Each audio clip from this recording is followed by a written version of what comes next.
دادم با تاکسی رفتم در بس شیراز. اما نگران نباشید، بنیامین نیامده، ریوندی اومده جای همه برای شما ایفای نقش میکنه. کاری میخونم زیبا از علیرضا عصار. علیرضا عصار رو که دیگه میشناسید نه؟ از این جواب دندان شکن تشکر میکنم. ماشاءالله خوب با هم متحد و هماهنگی. من الان فکرم این شد که شما لابد یه هفته قبل تلفنی به هم سپردید اگه شب یلدا ریوندی اومد رو صحنه لهش میکنید. واضحه دیگه میخندی. سوال میپرسم همه جوابشو میدونن. یه بچه بله، بچه عادت داره میگه بله. اما پورنگ میشناسه، عصار چه میدونه؟ بابا علیرضا عصار بشناسه، توپله ریش میذاره. تون صدای عصار معمولا ابتدای آهنگاش به این شکلی که من تقدیم میکنم. من پار زمن بستم، جان پاره نخواهد شد، وان را که منم مأوا آواره نخواهد. آهنگی خونده زیبا با عنوان ای کاروان. ای کاروان هدیه شده به ساحت مقدس مولا علی. هر چقدر خدمت مولا ارادت دارین عاشقانه دست بزنید.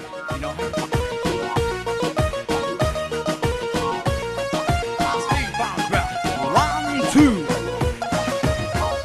ماشینم، من توی هر پمپ بنزین به یاد تو موندم. مگه میشه بی سوخت تو رو برونم؟ اگه پارکینگ بذارم تو رو من تنها بشنوید.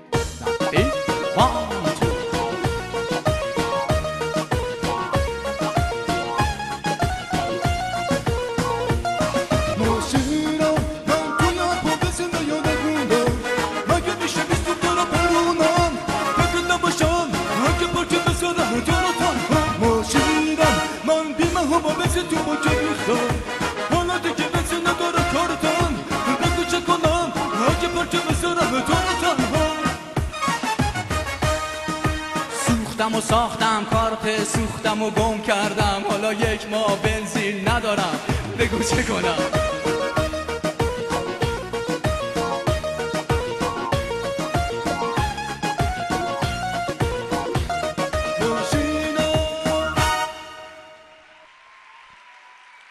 سپاسگزارم. من میبینم عده‌ای از شما در گوش هم پچ پچ میکنید در مورد من. بزرگی متشکرم، ممنون. بزرگی میگه هر کدوم از ما به اندازه زیباییمون رستگار میشیم. زیبایی اعمالمون، زیبایی اعتقادمون، زیبایی اخلاقمون. و من عقیده دارم یکی از بهترین جلوه های زیبایی انسان شاد زیستنه. شاد زندگی کنید، رستگار خواهید شد.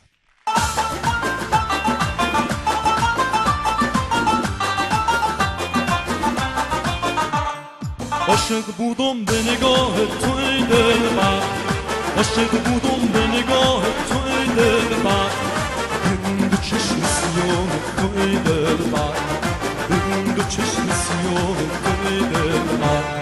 زنجیر زلف تو پابند عشقم میکرد، زنجیر زلف تو پابند عشقم میکرد، پابند صورت ماه تو ای دلبر، پابند صورت ماه تو ای دلبر. به یاد ناصر عبداللهی عزیز، خدا رحمتش کنه تو این شب عزیز. شاد باشید و پیروز برقرار. افتخار مجری بسیار خوب و افشار سلمی های دارن.